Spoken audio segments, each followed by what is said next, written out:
Myself Sonika Yadav from HCI, and it is my lecture number 13. In this lecture I want to discuss with you the menstrual cycle.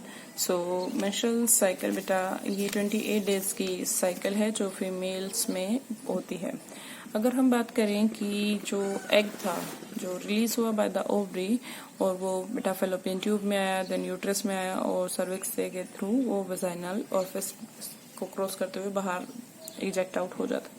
सो उस condition में हम क्या मान के चल रहे हैं कि स्पर्म नहीं डिपॉजिट हुआ था इन द फेलोपियन ट्यूब। अब जो स्पर्म डिपोजिशन नहीं हुआ तो बेटा एग की और स्पर्म का फ्यूजन नहीं होगा, फर्टिलाइजेशन नहीं होगा। So if the egg is not fertilise it live for 1 day, एक दिन के लिए जिंदा रहते हैं और वो क्या होता है बॉडी से बाहर एक्सपेल्ड आउट हो जाता है। सो बेटा यहाँ पर जो साइकिल सेट होगी due to the expulsion of the egg उसको कहेंगे मेंस्ट्रुअल साइकिल और ओवेरियन साइकिल। मेंस्ट्रुअल साइकिल में क्या है बेटा बहुत सारे साइक्लिक चेंज आते हैं ह्यूमन फीमेल रिप्रोडक्टिव सिस्टम में। ये 28 दिन की एक साइकिल होती है। अब जिसमें होता क्या है बेटा, जब यहाँ पर एग की फॉर्मेशन हो रही है इन द ओवरी, सो यहाँ पर यूट्रस की वॉल्स भी अपने आप को प्रिपेयर करती है, कुछ कुशन लाइक स्ट्रक्चर्स बनाती है जिसको आप ये बाउंसी स्ट्रक्चर्स देखेंगे। वो कुशन लाइक स्ट्रक्चर बनता क्यों है, क्योंकि जो एम्ब्रियो है वो इम्प्लांट होगा तो उसको बेटा प्रॉपर क्या हो साइट मिल सके अटैचमेंट के लिए, उसको शॉक्स ना लगे और कोई झटके वगैरह ना लगे, उस चीज को सबको रोकने के लिए। अब होता क्या है कि फर्टिलाइज नहीं हुआ तो फर्टिलाइज एग नहीं हुआ, वो बाहर निकल गया। सो यहाँ से यूट्रस की वॉल है ना बेटा क्या होने लगेगी, कट होने लगती है उन after 14 days of the egg expelling. So ये ही क्या है मेंस्ट्रुअल साइकिल है। सो मेंस्ट्रुअल साइकिल में क्या है साइक्लिक चेंज आता है फीमेल रिप्रोडक्टिव सिस्टम में जो 28 days का एक पीरियड है। एवरी मंथ यूट्रस प्रिपेयर करता है अपने आप को for receiving the fertilised egg, its lining और द एंडोमेट्रियम बिकम थिक। ये एंडोमेट्रियम क्या है अंदर वाली लेयर, ये थिक हो जाती है, कुशन लाइक स्ट्रक्चर बनाती है किसके लिए, फॉर द एम्ब्रियो नरिशमेंट।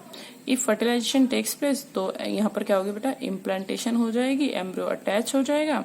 और अगर नहीं होती है सो क्या होगा, जो लाइनिंग है वो स्लोली क्या होगी टूटना स्टार्ट कर देगी और वो वेजाइना के थ्रू बॉडी से क्या होगी बाहर निकल जाएगी in the form of the blood और द म्यूकस। ओके, सो जो डिस्चार्ज है ब्लड का म्यूकस का broken pieces of the endometrium lining का उसको कहेंगे मेंस्ट्रुएशन। ओके बेटा ये 3 से 5 दिन तक चलती है और ये स्टार्ट कब होती है प्यूबर्टी की एज पर। प्यूबर्टी की एज क्या थी बेटा फीमेल्स में, that is the 13 to 14। Okay so और जो पहली मेंस्ट्रुअल साइकिल लाइफ में आती है एक गर्ल की में उसे कहते हैं मिनार्क। और बेटा ये मेंस्ट्रुअल साइकिल बेटा ऐसा नहीं है कि थ्रू आउट द ईयर होगा और थ्रू आउट दी लाइफ होगा। मेंस्ट्रुएशन प्रेगनेंसी के टाइम पर नहीं होता पहली बात। दूसरी जो मेंस्ट्रुएशन है ये एक एज के बाद बेटा क्या होता है कि रुक जाती है फीमेल्स में। सो वो एग प्रोड्यूस नहीं करती है, ये स्टॉप हो जाती है at the age of 45 to 50 years. और जो मेंस्ट्रुएशन परमानेंटली रुक जाए उसके लिए वर्ड यूज होता है मेनोपॉज।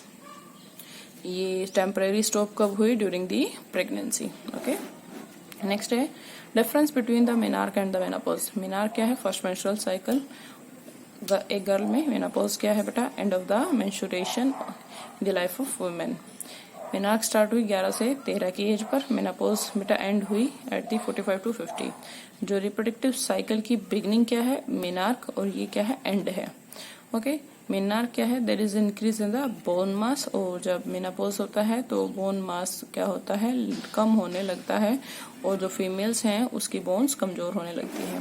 नेक्स्ट डिफरेंस है बेटा ovulation and the menstruation. Ovulation क्या है बेटा जब एग रिलीज होता है from the ovary, so liberation of the ovum from the ovary. Menstruation क्या है discharge of the blood mucus और एंडोमेट्रियम की लाइनिंग।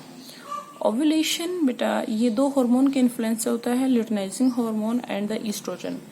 मेंस्ट्रुएशन बेटा ये deficiency of the progesterone and oestrogen की वजह से होता है। ओव्यूलेशन 13 और 14th day of the menstrual cycle होता है। मेंस्ट्रुएशन होता है first second third fourth 5th days of the menstrual cycle. और बेटा जो ओव्यूलेशन है ये जब एग निकल जाएगा तो लास्ट में जो मास ऑफ सेल बचेगा उसको कहेंगे कॉर्पस लुटियम। मेंस्ट्रुएशन क्या है यहाँ पर मेंस्ट्रुएशन होता क्या है? जब कॉर्पस लुटियम डीजनरेट हो जाए। ओव्यूलेशन के बाद बेटा क्या होगा? फर्टिलाइजेशन हो सकती है, बट मेंस्ट्रुएशन क्या इंडिकेट करता है कि फर्टिलाइजेशन पॉसिबल नहीं है। बेटा ये था all about the female reproductive system. Thank you so much, have a nice day.